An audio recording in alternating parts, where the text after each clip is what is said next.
Well, good morning, everybody, and it's my great privilege to introduce Jonathon Porritt to Coastwise North Devon this morning. And for those of us with an interest in the environment and the future of the planet, Jonathon really needs no introduction, but his work in these areas has been enormous over the years, from Director of Friends of the Earth to one of the founders of Forum for the Future, and then Chairman of the UK Government's Sustainable Development Commission. I've known Jonathon for about 20 years, since my former career in banking as a sustainability manager, when he was a great influence and mentor to me on the work that I was trying to do in the bank. Jonathon continues to be an optimist for the way out of the climate emergency, as he sets it out in his new book, Hope in Hell, which I'm enjoying and which I'm sure we're going to hear more about. So without wishing to steal his thunder in any way, it's over to you, Jonathon.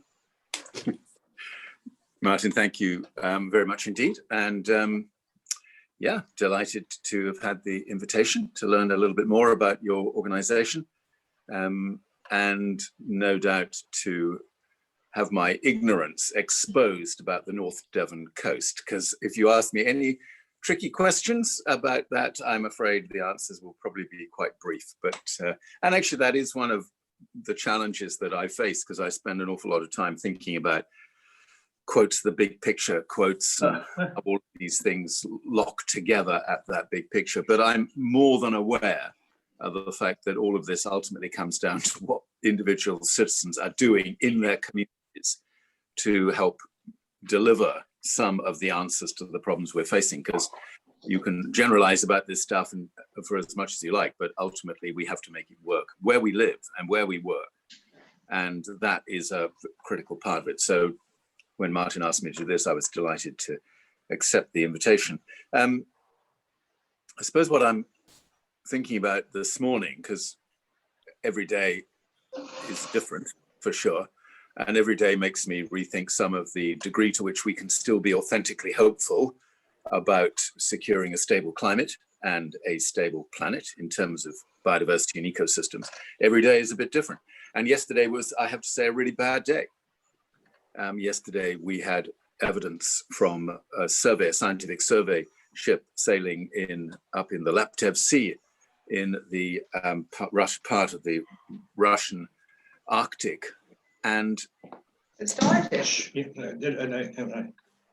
it brought information to bear on something that scientists have been worried about for a very, very long time, which is at what point will warmer seas start to allow the release of some of the methane that is trapped in frozen sediments just offshore. So it's the equivalent of the permafrost onshore. I call it the offshore permafrost. At what point will the gradually rising temperature in the Arctic allow the methane to start bubbling up from those undersea deposits? And the levels of methane that they're detecting now are startling. And that was coupled with a second piece of information, which is at this time of the year in the Arctic, what is normally happening is that the summer melt, because every year the sea ice in the Arctic melts quite significantly in the summer. It's been getting worse and worse every year for the last 25 years, but it melts and then it begins to form again as soon as the winter, the Arctic winter, kicks in. And by this time, end of October, scientists would normally expect the Arctic sea ice to be forming and coming back and beginning to do that kind of lockdown, if you like, glacial lockdown again in the Arctic waters. As of now, none of that sea ice, winter sea ice, is beginning to form. And I only draw that to your attention because for a long, long time, scientists have been saying to us, watch out for these tipping points, watch out for the time when critical ecosystems with these complex feedback loops of which they're a part, when those systems can tip. And one of the most problematic tipping point was always, is there a point at which the methane begins to be released from the permafrost and from these offshore deposits? And that's serious because there are billions of tons of methane trapped down there. It's a very potent greenhouse gas. It doesn't last as long in the atmosphere as CO2, but it's a very potent short-term gas. So what do we do? So when I wake up in the morning and I get another kind of dose of climate doom and gloom, obviously we all have to develop these survival mechanisms, ways of handling all of this, because all it does is to show us yet again that the gap between what is happening in real time, in real systems, physical planetary systems, the gap between that and what is happening politically gets wider pretty much every day. And I'm very struck by this story. It's a kind of tale of two time zones, if you like, because out there in nature, in the natural world, we are seeing an accelerated series of changes going on, not just climate induced, but a lot to do with growing vulnerabilities in critical ecosystems, which are under as great a threat as ever, impact on different species. And you all know the kind of background statistics for that in terms of 1 million species now at risk of extinction, and so on and so forth. These are unfolding, real-time, hard-edged phenomena. And then you match that against the speed of change in the political system, and the contrast sometimes is extremely painful. Now, I don't want to be too gloomy about that. Things are changing in the political system. You've probably picked up somewhere along the way that there's a big push now for what is called net zero by 2050. And even as I was writing Hope in Hell and looking at some of the inadequacies in politicians' response, I was able to look to some of the early examples about countries making commitments to a net zero economy by 2050. Net zero is simply another form of jargon. We used to call it carbon neutral, but now it's net zero. And what that means is that we have managed to reduce our emissions to the point where all the remaining emissions can be addressed via investments that we make in storing carbon in our natural systems, in our soils, in our forests, in some of our marine ecosystems, for instance, in our bogs. We forget the UK is one of the 3 most important countries in the world when it comes to bog and wetland habitat. We manage them appallingly at the moment. The government still allows burning on our peatlands and bogs, which is just an unbelievable idiocy. So net zero means we've managed down our emissions as far as we can, and the residual emissions are then offset by or compensated by these investments in natural sequestration systems. Net zero has become a big thing. The UK was the first industrial country, big OECD country, to commit to net zero by 2050. In the last week, both Japan and South Korea have committed to net zero by 2050. Pretty influenced, it has to be said, by China's ground-changing commitment to be net zero by 2060. It sounds a long way away, but China's economy is so heavily dependent on coal still today. That's a pretty astonishing ambition level they've come up with. So you could say that the politicians have got this story. They understand this now. But of course, you will all be very aware of the fact that 2050 is a remarkably reassuring date. Most of the politicians who are making net zero commitments today will definitely not be in office in 2050, and most of them will be dead. So what? And I'm only saying that somewhat harshly, because I believe now that 2050 timing, focus on 2050, is actually a displacement activity. It's getting in the way of developing action plans for the next decade. What do we need to do between now and 2030? And just to put that in context, it is remarkably simple. The Intergovernmental Panel on Climate Change has told us in no uncertain terms what needs to happen in the next decade, which is we need to halve emissions in a decade. So that means emissions coming down by somewhere between 6 and 7% per annum for the next 10 years.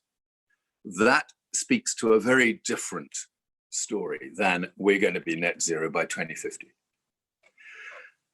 And that brings me to the other comparison we have going on at the moment, of course, which is how do political systems and business systems respond to different kinds of emergencies? And we have running in parallel at the moment, we have the worst public health emergency in living memory, the worst certainly since the Spanish flu at the end of the First World War. And running alongside that, we have the climate emergency. Now, you will have noticed that these two emergencies bring forth completely different political responses. And the response to the public health emergency to COVID-19 is nothing short of remarkable. To actually watch governments the world over in their different ways respond to this public health crisis has been something that none of us could, I suspect none of us could have envisaged in any way whatsoever as an appropriate and necessary response to such a major crisis in our lives. Still at the moment, a crisis that shows no sign of coming to an early end. You will all have your own views on when vaccination will kick in and begin to make a difference, but most of the public health, the more cautious, world-weary public health officials that I would listen to have made it very clear that nobody should expect that a vaccination program is going to make much difference until the middle of next year. So this is a long haul, to say the least. And governments will go on having to commit billions and now trillions of whatever currency it is you're talking about as the necessary response to ensure that our economies don't implode, to ensure that we don't end up with 10, 15% of our workforces unemployed, which is not unthinkable at the moment. Climate emergency, no trace of an emergency mindset, an emergency action planning process, a realization that this actually constitutes a bigger threat to more human beings over a period of time than this pandemic can possibly do. Worst case for this pandemic, it'll go to X million deaths. It's very unlikely to reach the 50 million deaths caused by the Spanish flu back in the last century. But it will be millions of people. It will be horrific. It will honestly be the biggest blow to the sense of a constantly progressing human story, if you like, that we've had in a very long time. But it is a minor incident in terms of the potential impact of runaway climate change on humankind over the course of the next decades and centuries, if humankind is still around to enjoy that kind of longevity. And I don't say that as a rhetorical flourish. The truth is, if you look at the implications of what happens if we lose this moment and really serious disruptive climate change, which is what we've got now, and we're going to live with that for the rest of our lives, literally every day. Now, we can't reverse that now. The lives of hundreds of millions of people will be negatively impacted on a rising scale for all the rest of our lives. And not just for all the rest of our lives, but for every single day of every single year that every young person on this planet will be living. That's the really shocking thing when you think about the intergenerational justice side of this. We haven't just inflicted this on ourselves, we've inflicted this on all young people today and on all young people to come. There's no escape from that. Constant disruption of a really serious kind through to the end of this century and beyond. The story, though, isn't really any longer about that disruption. That's a given. We're going to have to manage that. We're going to have to deal with it.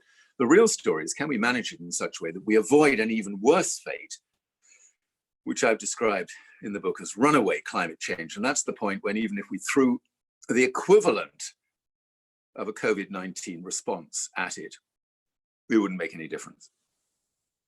And there would be no vaccination program waiting in the wings if we arrive in a world where runaway climate change makes it impossible for us to bring the climate back into the kind of stability that has characterized the evolution of the entire history of the human species. Big stakes. And no point turning away from that. There are some people who think that it's just too depressing, disempowering to actually contemplate that because it's too much for us average mortals to cope with. So what I tried to do in the book was to talk both about that, the reality, the truth of climate change, listening to the call from Extinction Rebellion, tell the truth, and the parallel emergency around ecosystems and biodiversity in general, which is equally compelling and equally despairing story in many respects, is not to shy away from that, but to tell it as it is, and then say, fine, once we've got our heads round the reality of this situation, then we're in a better position to address it and deal with it than we would be otherwise. And I'm actually pretty encouraged by the degree to which people are now aware of the ways in which this twin emergency, climate and ecological emergency, need to be addressed on a very different kind of footing than the one we've had up until now.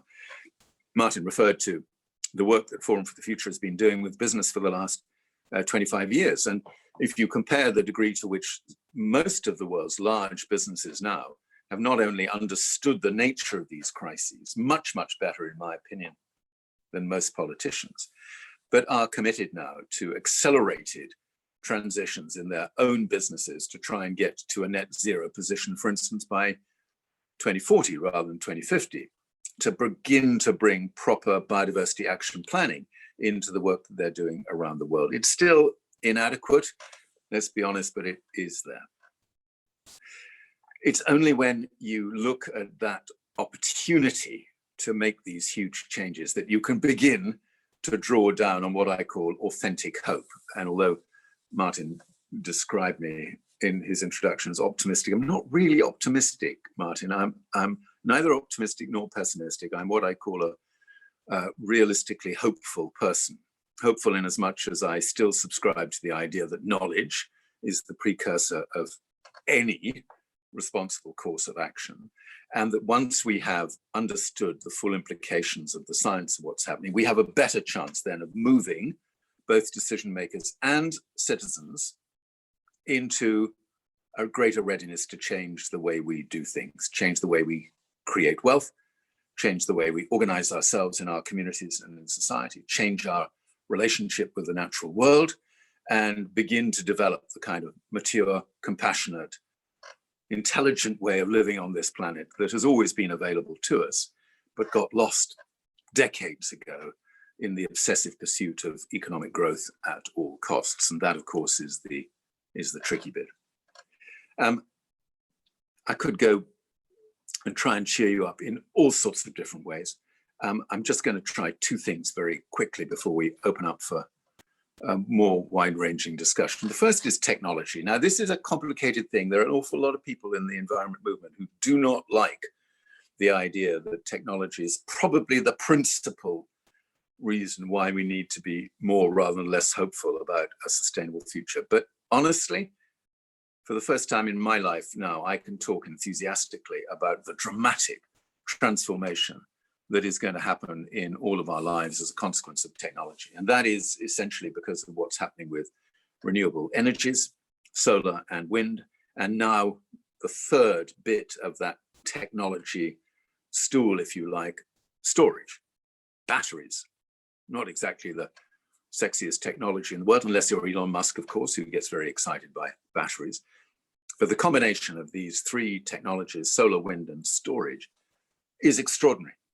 And every year for the last 15 years now, we've seen the price of these technologies come down every year by somewhere between 6 and 8% every year. There is no indication that prices are going to stop coming down. And what that means is within a very few years, maybe no more than 2 to 3 years now, that combination, solar, wind, and storage, will compete in the open market against any other source of electricity generation, in its own terms, subsidy-free,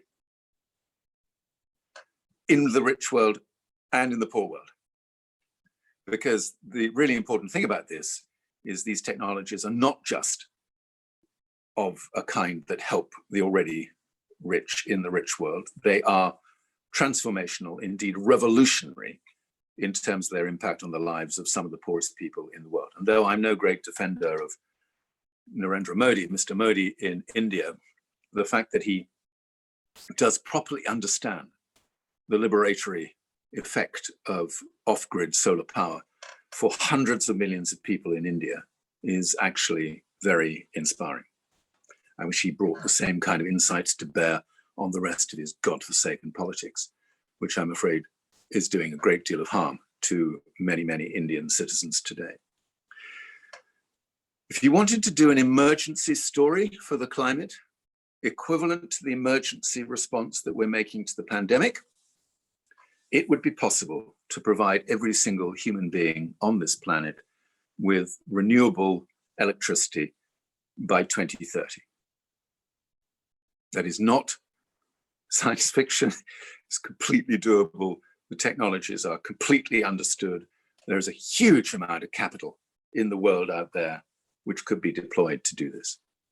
And off that foundation, which is sustainable electricity generation, then you can work through to other aspects of the energy economy. Heat, for instance, which is much more complicated. Transport, which is complicated. Energy and carbon intensive manufacturing, steel, cement, and so on. It gets more complicated as you dig in, but you have to have, as a foundational start here, you have to be able to talk of 100% renewable electricity. I've been at this game since 1972, as Martin said, and there are many times in which I've summoned up hope in alternative technologies, often knowing full well that what I was talking about was a very thin little will-o'-the-wisp indeed, because the technologies couldn't bear the weight of those expectations in the 70s, 80s, 90s. It started first decade of this century. But right now, I can put my hand on my heart and say, if we really wanted to do that, we can do it. The second thing is completely different. And that is the importance of young people in this discussion. And for me, thinking back to the end of 2019, and I managed to work this into the book because I finished the book, in fact, in March this year, just as COVID began to impact on all of our lives as dramatically as we now understand. I don't think I understood it then, but I had a feel for what might happen. But I was still full of the astonishing uplift from what happened in 2019, when a combination of different civil society initiatives in our country made such a huge difference, not just Extinction Rebellion, which I think is significant, but more particularly the school strikes and young climate activists injecting their energy into the very tired world of climate debates and climate politics and all the rest of it, inspired in no small part by the incredible leadership of Greta Thunberg and everything that she brought to bear on that. Now, this year, 2020, much of that young energy has disappeared. It's been a hellish year for most young people, very difficult to pursue their concerns about climate, about social justice, about racial inequality, very difficult to do it in the way that they were doing it in 2019. We have to hope that 2021 brings that young energy back into our midst again, because that will be critically important. So all sorts of reasons to be very hopeful about this, genuinely. My own sense is it is not too late to avoid that horror story of runaway climate change. But as I've tried to make very clear today, and in all the sort of advocacy that I'm using at the moment, it won't be not too late for very much longer. Because if we don't get on with this now, then it will rapidly turn into a too late scenario in which it'll be next to impossible to avoid that really miserable fate for humankind. So hopefully that's established something of a balancing act. It's always difficult to do that because what we learn about the climate on a daily basis and what we learn about the state of the planet on a daily basis is difficult to deal with, actually. But we do have to balance that with the recognition of the amazing things that are happening in society at the moment. So Martin, I'll leave it there and let the conversation go where you all want it to go, as long as it isn't into too much detail, as I said, about the wonderful North Devon coastline, which I am not able to answer questions on. Well, thank you very much, Jonathan. That was a very, very fascinating summary of the position we're now in. And I think it's of concern to all of us. And I know people will want to have a say. And one of the first questions is one from Reen. So Reen, if you're able to unmute, you ask the question yourself. Are you able to do that? Yes, thank you. Can you hear me? Yeah. Yep. Yeah. Hi, Jonathan. Hi. Thank you very much for the talk. I really appreciate that, and it's good to hear someone talking about this very clearly. I wonder, with the growth of the renewables and the drop in prices of renewable energy and the coming of battery storage and all that, is there still any need for nuclear energy with all its risk that are attached to that, its very long lead times and its incredible cost? I've never been enthusiastic about nuclear energy. I have to admit, my own personal background, I got involved in the Green Party in 1974 at the same time as I joined CND. So I've always been an anti-nuclear campaigner, both nuclear weapons and nuclear energy. And that didn't mean to say that I wasn't open to the possibility of nuclear energy being part of a solutions portfolio. And I used to get into terrible trouble when I was director of Friends of the Earth in the 1980s, because I would say, look, okay, we're not in favor of nuclear energy now because it's not doing the job we need it to do. But that doesn't mean to say you can rule out nuclear energy forever. You can't declare a technology to be wicked or in some way irrelevant for all time. If the story changes, if the barriers to nuclear power genuinely supporting the low carbon economy we need without some of the risks, if all of that changes, then you've got to be open to that change.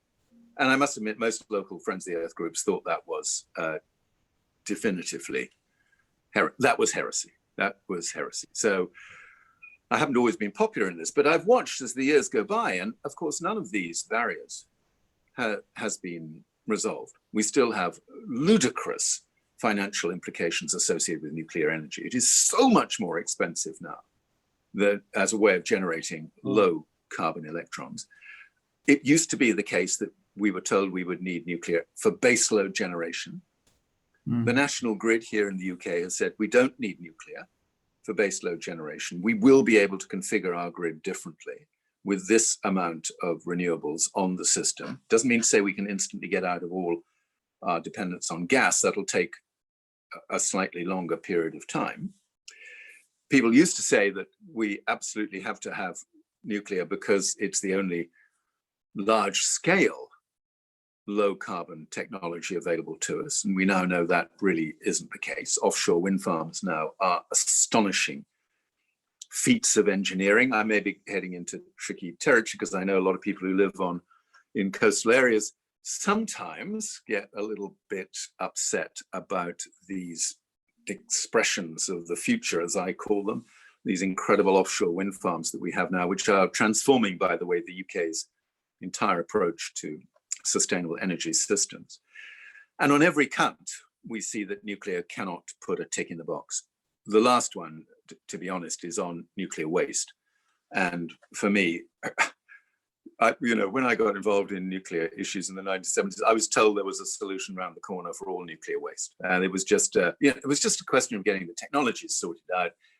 And hey presto, we'd be able to deal with this. Well, nearly 50 years on, we still don't have solutions to nuclear waste issues. And for me, it is utterly immoral to impose a technology on future generations for which there is as yet no financially affordable set of solutions, technologically or financially available solutions. So I don't see nuclear playing any part in this. And I think we're going to have to suffer from Hinkley Point, I'm sorry to say, although I won't go on about this, but my own best bet is that Hinkley Point will never be finished. I think EDF will be a bankrupt company long before Hinkley Point actually starts to generate any electricity. And that saddens me if you think of the massive waste of resources. And, oh my God, the amount of carbon dioxide represented in all that concrete that has been poured and so on and so forth. Oh, it's just too shocking to think about. I don't think Hinkley Point will ever be commissioned, frankly. But nonetheless, it is the part of the nuclear industry that everybody is looking to now, apart from small modular reactors. And let's not talk about those today. Okay, well, do you want to come back on that, Reen, or you? No, that's great. I fully agree, and I'm hopeful that Hinkley never happens. Yeah, indeed. Now we've got another question here for you from my old colleague Steve Pitcher, who has served a long time on the AONB partnership, and is a former planning officer, and he's got a question about Extinction Rebellion for you. Steve, are you unmuted? Yes, thank you, Martin. Jonathan, a couple of us here are XR activists, me only at a local scale.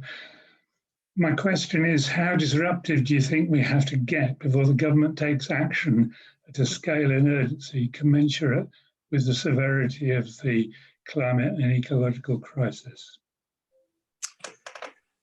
Thank you. Yeah, and I guess what made Hope in Hell such a difficult book for me to write, which it was the realization that right now, the kind of campaigning that we have in the UK and in every other country, this kind of pressing the incremental button, as I call it, a little bit of progress here and another initiative over there and 10 million pounds here and whatever it might be. That kind of incremental approach to climate change cannot possibly make the difference fast enough, cannot shift things fast enough. So in the book, I've written a lot about the importance of civil disobedience, the necessity of nonviolent direct action. For me, going back to my roots, I guess, the Green Party has always supported the appropriate use of nonviolent direct action in order to ensure more benign societal outcomes when the system is no longer capable of delivering them.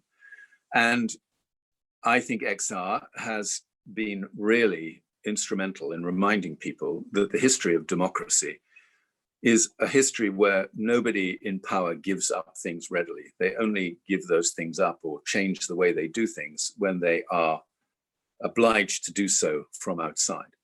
So for me, the next 10 years will be characterized by growing levels of civil disobedience of a different kind, including nonviolent direct action. That is going to be a personal commitment of mine. I know that you can't advocate for a societal shift of that kind if you're not prepared to be part of it oneself. And for me, that means a very different way of thinking about my role as an advocate and campaigner in the future. And for young people, I don't want to dump the burden of this on young people, but for them, as they contemplate this story of the whole of the rest of their lives being even more severely disrupted through climate change, it's inevitable that young people will continue to rely on civil disobedience of one kind or another as they take their own campaigning activities forward. So I think it's crucial. I don't know what your feeling is about that. I think Extinction Rebellion had a bit of a misstep at the end of 2019. It ended the year, funnily enough, with a lot of people feeling, oh, I don't know about that. That's not sure about where this is going. I think this year, 2020, I actually think XR has come back in a stronger form. I hate to have to say this, but I think COVID-19 was probably the best thing that could have happened to Extinction Rebellion, because it forced it to look more carefully at ways in which you can bring people with you, ways in which you avoid alienating people, because you have to do that. You have to make sure this is something that has wide societal support, even as you do things that some, obviously, not just some, I suspect quite a lot of people in society will not be comfortable with. Breaking the law is not something that people automatically feel comfortable about, even if the need is very great indeed. So I see XR as a pretty critical part of the total campaigning spectrum. And I'm sure that we will see much more of this over the next few years. Right, thanks for that. Okay, Steve, on that one? Yeah, good stuff. Now, Jonathan, there's just a quick one from Ruth Turner that I'll read out, Ruth, if you don't mind. She says, you haven't mentioned tidal energy. Well, I did wonder whether I'd get a question on tidal energy. From a group like this, yeah. Yes, well, there's no reason why any of you should know about my record on tidal energy, but when I was chair of the Sustainable Development Commission, we were actually commissioned by the government to do a very detailed look at tidal power in general, not just the tidal barrage, but lagoons and all the rest of it. And after a long, and I must say extremely intense process, we came to the conclusion that a tidal barrage was not just desirable, but necessary.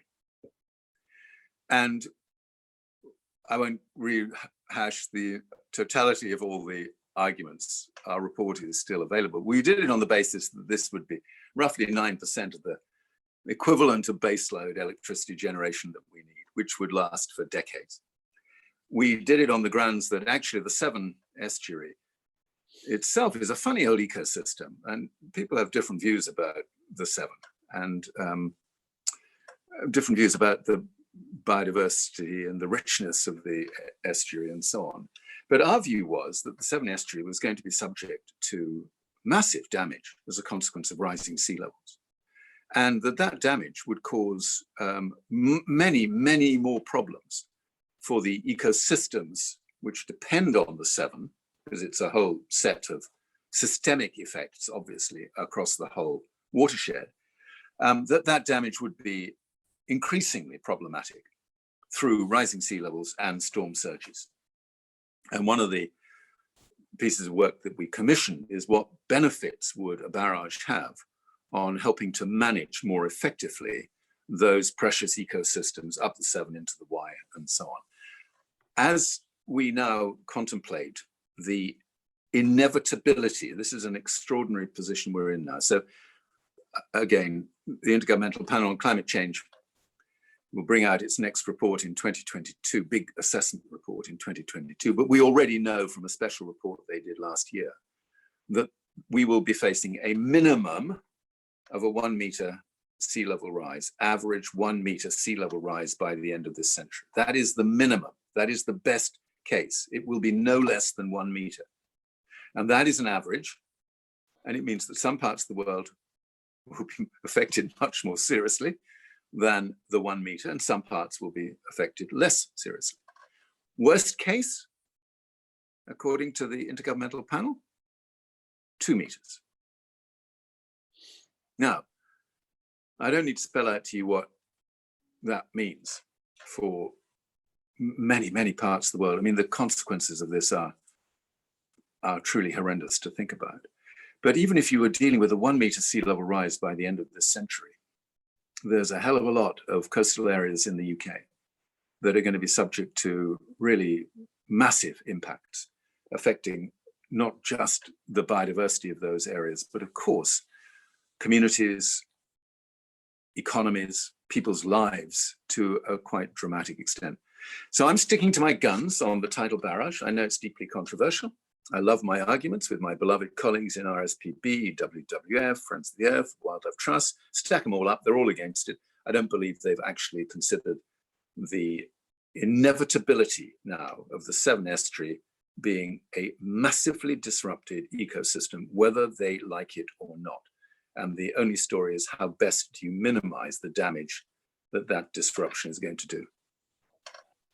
Okay, well, that's strong stuff there, Jonathan. Thanks for that. I've got another question here for you on from Irene, who's a colleague on the AONB. So a couple of us here. Irene, do you want to talk about, ask your question direct to Jonathan rather than me rambling through it? Yeah, I won't turn the video on because it freezes the system. You know that, Martin. I do. So, yeah. So you've nearly answered the question already, but what I was going to go on and ask you is, what would you do if you were Prime Minister about the humans that are living in the at-risk areas of flooding and sea level rise? You're going to compulsory purchase them or let them fall into the sea, or? Yeah, I've thought a lot about this, Irene, because the implication for tens of thousands of people in the first instance, and beyond that, in the second half of the century, hundreds of thousands of people in the UK is extraordinary. And there will be different responses that will be necessary in different parts of the country.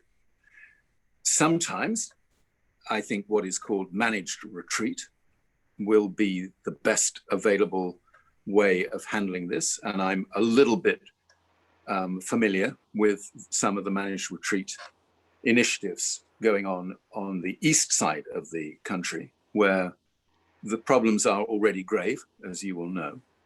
And the only alternative really is to allow some of those incursions from rising sea level to take back control over quite significant areas of land, which will become marshy areas again, certainly unfit for the kind of intensive agriculture which we've seen in those parts of the world.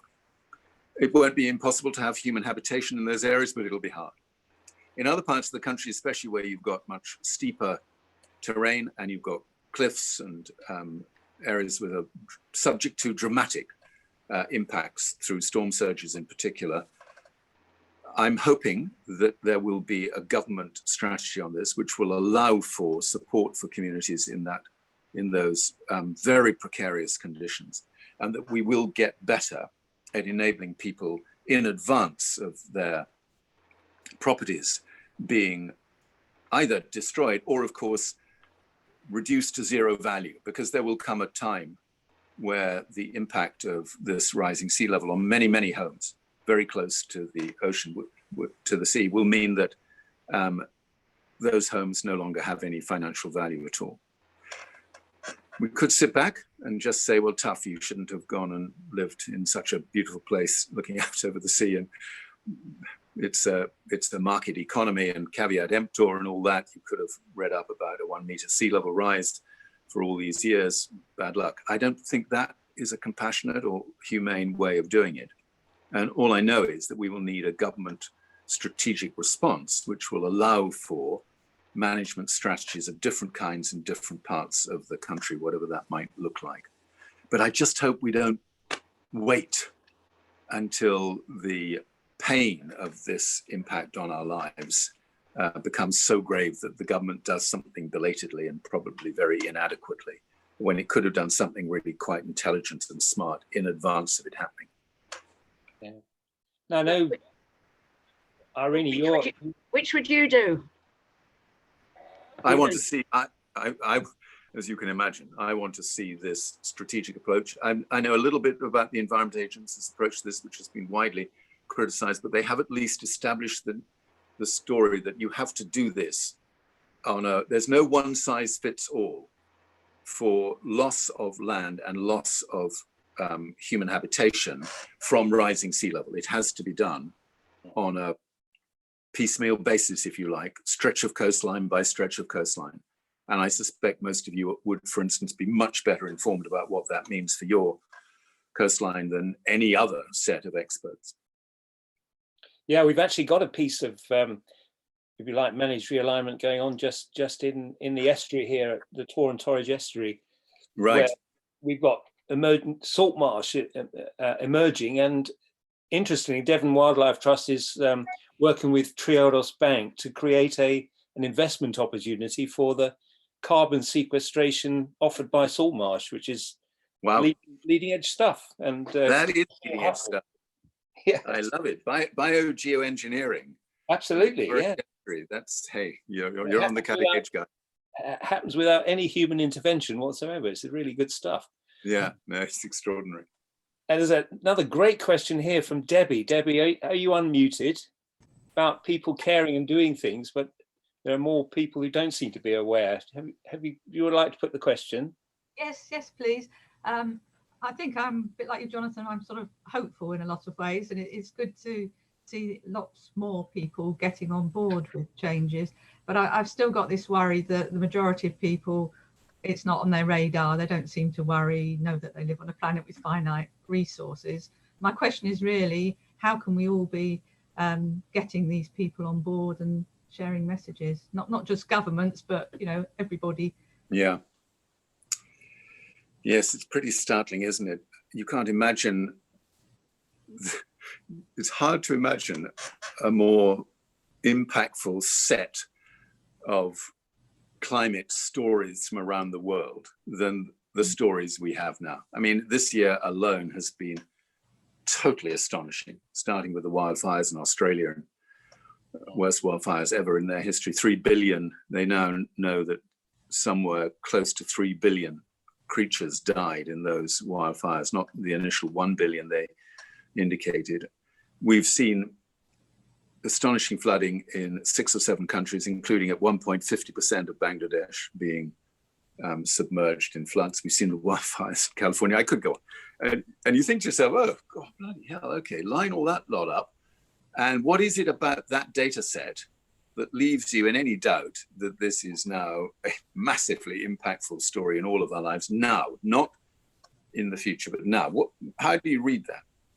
And there's something which they've done a lot of work in America called the proximity principle. And it's really a fascinating bit of research, because what it demonstrates is that in those states of America which have been really seriously affected by climate-induced disasters, so particularly Florida, California, Oregon, parts of the Midwest, which have experienced flooding of the kind that the country has never, ever seen, last year and again this year. In parts of the country where you have this irrefutable physical evidence of climate-induced economic and human impact, the views change dramatically. And in all of those states that have been radically affected by climate disasters, there is no debate about the science of climate change. They want their politicians to be doing more at both state level and federal level. In those states which have never had the experience that those affected by it have, then they're still pretty indifferent. They're still subscribing to the view, well, climate may be changing, but it's very unlikely that human emissions, greenhouse gas emissions, have got anything to do with it. It's just a natural phenomenon. They're still subscribing to that notion that even though it's happening, it's probably not a man-made phenomenon. And that's all to do with the proximity. As soon as your family is directly affected, as soon as your community is directly affected, as soon as friends or relatives living in another part of that country are affected, then the perceptions of people change. Now, the awful consequence of this is, as you can see where my logic is taking us, is we need a shed load more people whose lives have been directly and sometimes dramatically affected by climate-induced disasters.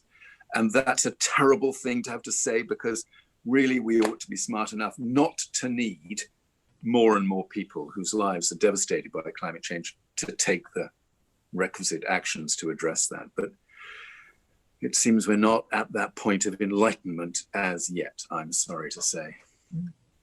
Yeah. Thank you. It's a tricky one, isn't it? It is, yeah. Jonathan, I don't remember when we were up there in Scotland, you made us fill in these albums of thoughts about what we were talking about. We were there, a group of sustainability managers from companies like BP and BT and, well, Halifax, good old Halifax, where I was working. Yep. And you charged us with sort of putting down our thoughts in these wonderful albums that I thought I'd get it out this morning and see, well, what was he banging on about 20 years ago? And one thing that struck me was that the whole thing was called Reconnections, and you pointed to the flawed concept of the separateness of humanity, that we're kind of hardwired to think of ourselves as humans and not as part of the overall biodiversity of all forms of life or being. And I'm wondering whether, linked to Debbie's question, whether we should deal with the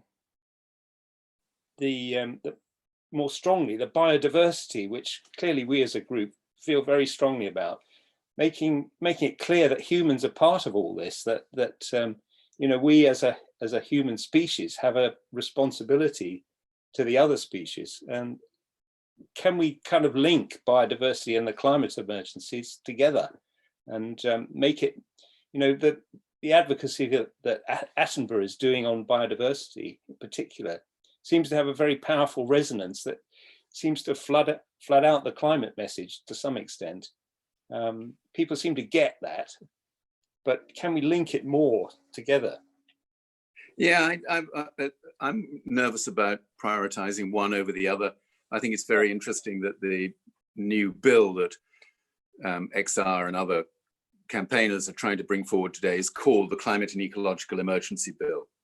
So it's basically saying these are twin emergencies. We have to think of them in a very similar way, that they're both demonstrating flaws in the wealth creating system that we depend on today. Very, very intense flaws, as it were, causing more and more mayhem in human society.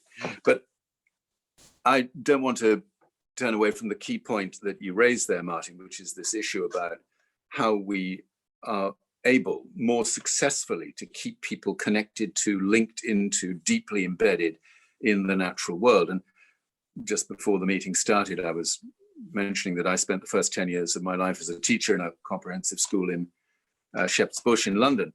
And it pretty quickly became apparent to me that none of the kids in our school had any access to the natural world whatsoever. And coming from the White City estates or other catchment areas, it was barren. It was a desert in terms of opportunities to think about their links to the natural world. So we did a tiny bit. We used to take mini vans full of kids twice a year to a Welsh farm and try and instill a little bit of understanding and sometimes even awe at what the natural world meant for them in those urban contexts.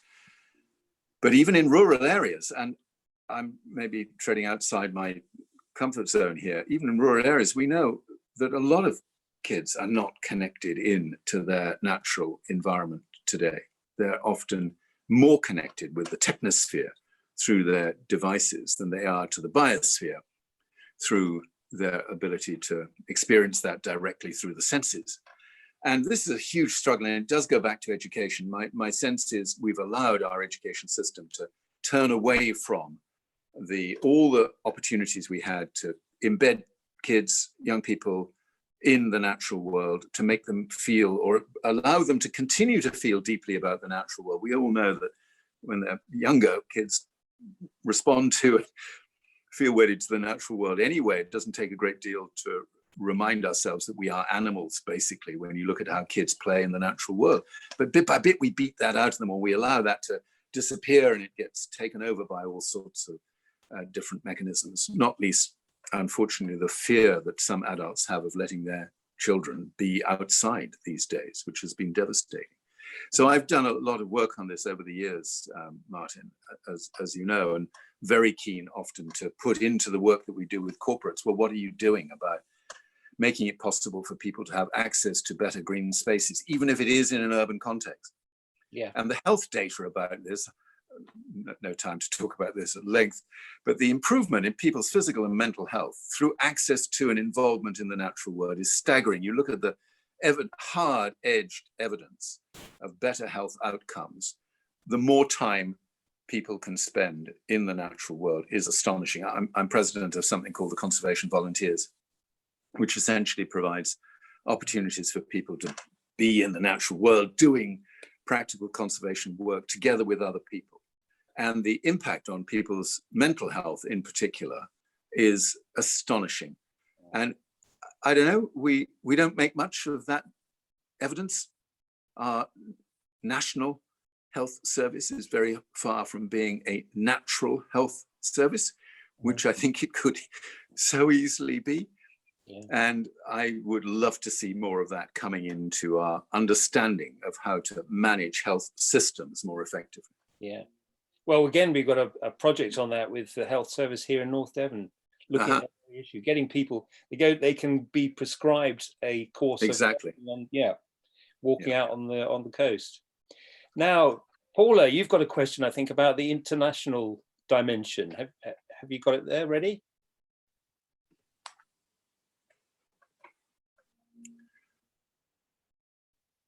Can you unmute, Paula? I'm not very good at that. Hi, can you hear me now? Yes. Yes. I'm interested in international measures that I think we should be targeting, and I've always thought that these issues are just too big to be dealt with at local level, though at local level we must all do what we can, and Rob and I try to. But which are the international organisations that we should be targeting or looking to have moved in some way, perhaps by our politicians? Are they like United Nations type organizations? Are they business organizations like the World Trade Organization, or are they perhaps the universities? There must be international organizations that should be expected to have a response that they should be able to go public with and that should lead public opinion?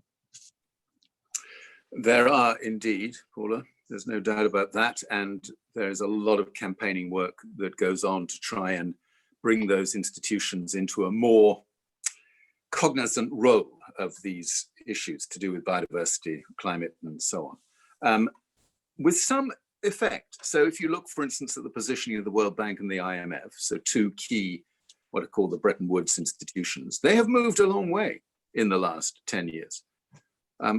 From having been in a state of almost complete denial about the significance of these natural system phenomena, you can check now with the sort of current practices of both the World Bank and the IMF, and theoretically at least, they are much more attuned to the need to think about financial systems, loans, grants, etc., in a way that is more sympathetic to the natural world and to a stable climate. The World Bank, actually, let's not go on too much detail about the World Bank. It's still got a long way to go. But the UN itself, of course, about which we have a lot of concerns. If the UN didn't exist, we'd have to invent something like it. The problem about the UN is not the UN. The problem about the UN is national governments, because the whole mechanism for the UN's intervention through all of its different agencies, whether you're talking about environment program or development program or World Health Organization, whatever it might be, is it operates only at the behest of member countries. And having had a rogue nation in the form of the United States, laying waste much of the UN's infrastructure over the last 4 years with a level of hostility that nobody has ever seen before, it's incredibly difficult for the UN to be as effective as it needs to be in creating these opportunities for a different way of organizing nations more collaboratively. So at almost every turn, you can point to ways in which these big global institutions are being influenced, are changing their ways, but it's very slow. And if you ask me, they're usually at least a decade behind what it is that the science has been telling us. And that decade now represents the difference between in time, just in time, admittedly, and not being in time. So it's a critical part of the total picture for sure. Yeah. Okay, well, Robert, it's now coming up to 11 o'clock. I'm aware that you have another appointment quite soon. So I'm going to have to bring it to a close at that point. But I would like to thank you very much for spending so much time with us here. And it's been wonderful that you've been able to do it without having to travel and get on your bicycle. I hope you're still riding a bike. I remember one got stolen when we were doing something in London, and still riding my bike, Martin, you'll be pleased to know. In fact, the only time that I've been up to London, I live in Cheltenham, as I mentioned, the only time I've been up to London over the course of the last 6 months has been to get my bike back from London and reacquaint myself with my bike. I have an exercise bike as well, which I use assiduously, but I was missing my bike. So I took the train up to London, picked up my bike, put it on the train and came back again. That was about as much London as I could cope with. Yeah, I remember the managers at Halifax when we were having to work in Scotland. They always used to laugh at me riding into York Station and putting my bike on the train. Yeah, no. I hope they're not laughing now, as they say. Exactly. Exactly. One of the things that, just finish on one of the comments you made to us 20 years ago at that group of industrial figures.